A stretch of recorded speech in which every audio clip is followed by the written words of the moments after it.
안녕하세요. 오늘은 웹 애플리케이션의 보안 강화와 테스트 전략에 대해 알아보겠습니다. 최근 웹 서비스를 대상으로 한 사이버 공격이 급증하면서 개발자라면 반드시 알아야 할 보안 기법과 테스트 방법을 실전 위주로 설명해 드리겠습니다. XSS, CSRF 공격 방어부터 디다스 대응, 그리고 제스트를 활용한 보안 테스트까지 실무에서 바로 적용할 수 있는 내용들을 다룹니다. 오늘 다룰 내용은 총 7가지입니다. 첫째, XSS 방어 구현. 둘째, CSRF 보호 설정. 셋째, 레이트 리미팅 적용. 넷째, 디다스 방어 전략. 다섯째, 제스트 테스트 환경 설정. 여섯째, API 통합 테스트. 그리고 마지막으로 에러 핸들링 및 로깅입니다. 하나씩 차근차근 살펴보겠습니다. 먼저 XSS, 즉 크로스 사이트 스크립팅 공격에 대해 알아보겠습니다. XSS는 공격자가 웹페이지에 악의적인 자바스크립트 코드를 주입하여 다른 사용자의 브라우저에서 이 코드가 실행되도록 하는 공격입니다. 이를 통해 공격자는 사용자의 세션을 탈취하거나 쿠키를 도용하거나 심지어 페이지의 내용을 변조할 수 있습니다. 특히 사용자 입력이 그대로 화면에 출력되는 곳, 예를 들어 댓글이나 게시글, 검색 결과 등에서 XSS 취약점이 자주 발견됩니다. 가장 중요한 원칙은 사용자의 입력을 절대 신뢰하지 않는 것입니다. 그렇다면 XSS를 어떻게 방어할 수 있을까요? 핵심은 입력 검증과 출력 인코딩입니다.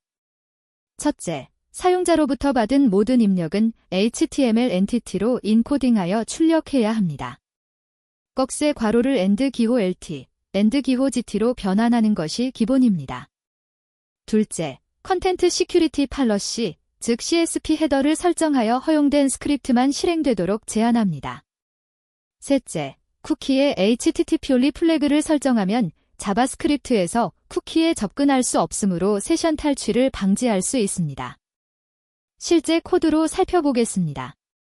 익스프레스 애플리케이션에서는 헬미트 라이브러리를 사용하면 보안 헤더를 자동으로 설정할 수 있습니다. 헬멧의 콘텐츠 시큐리티 폴리시 메서드로 스크립트 출처를 자기 자신으로만 제한하면 외부에서 주입된 스크립트는 실행되지 않습니다. 또한 미들웨어를 직접 작성하여 요청 본문이 모든 문자열에서 꺽쇠 괄호를 HTML 엔티티로 변환할 수 있습니다. 이 두 가지를 결합하면 강력한 XSS 방어 체계를 구축할 수 있습니다. 다음으로 CSRF, 크로스 사이트 요청 위조 공격에 대해 알아보겠습니다. CSRF는 사용자가 이미 인증된 상태를 공격자가 이용하는 것입니다. 예를 들어, 사용자가 은행 웹사이트에 로그인된 상태에서 공격자가 만든 페이지에 접속하면 그 페이지에서 은행으로 이체 요청을 자동으로 보낼 수 있습니다. 사용자는 아무것도 모르는 상태에서 비밀번호 변경이나 이체가 실행될 수 있습니다. 이 공격의 핵심은 브라우저가 자동으로 쿠키를 포함하여 요청을 보낸다는 점을 이용합니다. CSRF를 방어하기 위한 가장 일반적인 방법은 토큰 기반 검증입니다. 서버가 각 세션마다 고유한 CSRF 토큰을 발급하고 폼 제출이나 AJAX 요청 시 이 토큰을 함께 보내도록 합니다. 서버는 받은 토큰이 세션에 저장된 토큰과 일치하는지 확인합니다. 또한 쿠키의 same size 속성을 스트릭트로 설정하면 다른 도메인에서 오는 요청에는 쿠키가 전송되지 않아 CSRF 공격 자체가 어려워집니다. 코드로 확인해 보겠습니다. Node.js의 크립토 모듈을 사용하여 32바이트의 랜덤 토큰을 생성합니다. GET 요청 같은 안전한 메서드에는 이 토큰을 쿠키로 발급합니다. 그리고 POST, PUT, DELETE 같은 상태를 변경하는 요청에서는 쿠키에 있는 토큰과 요청 헤더의 XCSRF 토큰 값을 비교합니다. 두 값이 일치하지 않으면 403 에러를 반환합니다. same size를 스트릭트로 설정하면 외부 사이트에서의 요청에는 쿠키가 포함되지 않아 추가적인 보호 효과가 있습니다. 이제 레이트 리미팅, 요청 속도 제한에 대해 알아보겠습니다. 레이트 리미팅은 특정 시간 동안 하나의 클라이언트가 보낼 수 있는 요청의 수를 제한하는 기법입니다. 이를 통해 무차별 대입 공격을 방지하고 API를 과도하게 사용하는 것을 막으며 서버의 리소스를 공정하게 분배할 수 있습니다. 예를 들어 로그인 엔드포인트에 엄격한 제한을 두면 비밀번호 대입 공격의 피해를 크게 줄일 수 있습니다. 익스프레스에서는 익스프레스 레이드 리미트 미드웨어를 사용하여 간단하게 레이드 리미팅을 구현할 수 있습니다. 윈도우 MS로 시간 간격을 설정하고 넥스로 최대 요청 수를 지정합니다. 제한을 초과하면 자동으로 429 상태 코드가 반환됩니다. 중요한 점은 엔드포인트별로 다른 제한을 적용하는 것입니다. 일반 API는 넉넉하게, 로그인 같은 민감한 엔드포인트는 엄격하게 설정하세요. 스킵 서크세스풀 리퀘스트를 true로 설정하면 성공한 로그인 요청은 카운트하지 않아 정상 사용자에게는 불편함이 없습니다. 실제 코드를 보겠습니다. API 리미터는 15분 동안 최대 100회의 요청을 허용합니다. 락인 리미터는 같은 15분 동안 최대 5회만 허용하도록 설정하여 무차별 대입 공격을 방어합니다. 스킵 서크세스풀 리퀘스트 옵션을 통해 올바른 비밀번호로 성공한 로그인은 카운트에 포함하지 않습니다. 이렇게 설정하면 정상적인 사용자는 영향을 받지 않으면서도 공격자의 시도를 효과적으로 차단할 수 있습니다. 다음은 디다스, 분산 서비스 거부 공격 방어 전략입니다. 디다스는 여러 대의 컴퓨터에서 동시에 대량의 트래픽을 보내 서버를 마비시키는 공격입니다. 소규모 서비스라도 언제든 공격 대상이 될 수 있습니다.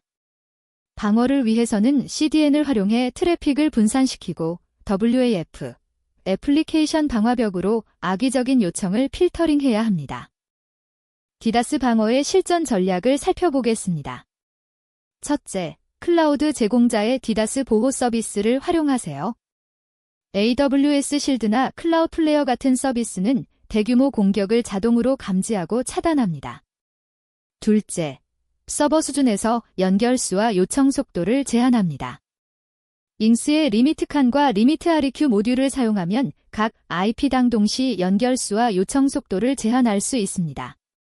셋째, 타임아웃을 짧게 설정하여 느린 연결 공격인 슬로우 로리스를 방어합니다.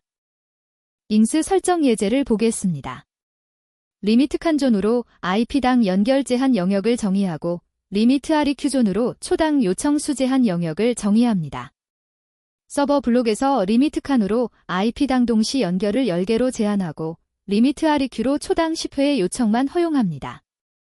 버스트 20은 짧은 시간에 몰리는 요청을 20개까지 대기열에 넣는다는 의미입니다. 또한 클라이언트 요청 본문 크기를 1MB로 제한하고 타임아웃을 5에서 10초로 짧게 설정합니다. 이제 테스트 파트로 넘어가겠습니다. 제스트는 자바스크립트 생태계에서 가장 널리 사용되는 테스트 프레임워크입니다. 보안 관점에서 테스트는 매우 중요합니다. 보안 미드웨어가 올바르게 동작하는지, 인증과 권한 검사가 제대로 이루어지는지, 입력 검증이 누락되지 않았는지 테스트로 확인해야 합니다. 막객체를 사용하면 데이터베이스나 외부 API 없이도 독립적으로 테스트할 수 있습니다. 제스트 보안 테스트 코드를 보겠습니다. 첫 번째 테스트는 XSS 방어 검증입니다. 스크립트 태그가 포함된 악의적인 입력을 포스트 요청으로 보내고 응답에서 스크립트 태그가 HTML 엔티티로 변환되었는지 확인합니다. 두 번째 테스트는 레이트 리미팅 검증입니다. 105회 요청을 보낸 후 106번째 요청이 429 상태 코드를 반환하는지 테스트합니다.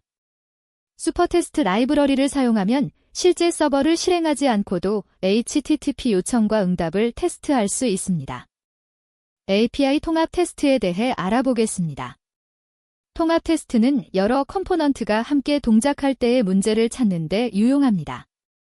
예를 들어 인증 미드웨어가 정상적으로 토큰을 검증하는지, 권한이 없는 사용자가 관리자 페이지에 접근할 수 없는지 등을 확인합니다.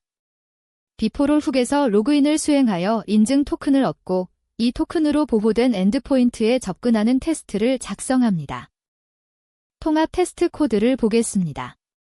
비포롤에서 테스트 사용자로 로그인하여 인증 토큰을 발급받습니다. 그리고 두 가지 테스트를 수행합니다.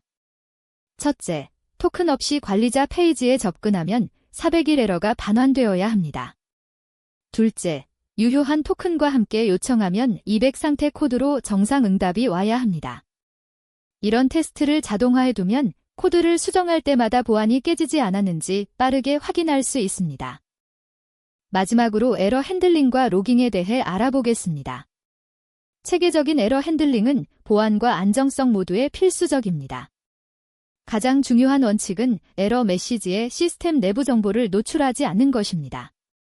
스택 트레이스, 데이터베이스 쿼리, 파일 경로 같은 정보가 에러 응답에 포함되면 공격자에게 유용한 정보를 제공하게 됩니다. 프로덕션 환경에서는 서버 오류가 발생했습니다 같은 일반적인 메시지만 반환하고 상세한 에러는 로그에 기록하세요. 로깅 시스템은 보안 이벤트를 추적하고 공격을 조기에 탐지하는 데 필수적입니다. 윈스턴이나 피노 같은 로깅 라이브러리를 사용하여 보안 관련 이벤트를 별도의 로그 파일에 기록합니다. 기록할 내용에는 로그인 실패, 권한 없는 접근 시도, 레이트 리미팅 초과, 의심스러운 IP에서의 요청 등이 있습니다. 특히 같은 IP에서 연속적인 로그인 실패가 발생하면 잠재적인 무차별 대입 공격의 신호일 수 있으므로 알림을 설정하는 것이 좋습니다. 코드로 확인해 보겠습니다. 윈스턴 로거를 5원 레벨 이상의 이벤트만 시큐리티 로그 파일에 기록하도록 설정합니다. 그리고 익스프레스의 전역 에러 핸들러에서 모든 에러를 로깅합니다. 로그에는 에러 메시지, 요청 URL, HTTP 메서드, 클라이언트 IP, 타임스탬프를 포함합니다. 중요한 점은 프로덕션 환경에서는 클라이언트에게 단순한 메시지만 반환하고 에러의 상세 내용은 로그에만 남긴다는 것입니다. 오늘 웹 애플리케이션 보안 강화와 테스트 전략에 대해 알아보았습니다. XSS, CSRF 방어부터 레이트 리미팅, 디다스 대응, 그리고 제스트를 활용한 보안 테스트까지 다양한 기법을 살펴보았습니다. 보안은 선택이 아닌 필수입니다. 오늘 배운 기법들을 여러분의 프로젝트에 적용해 보세요. 시청해 주셔서 감사합니다.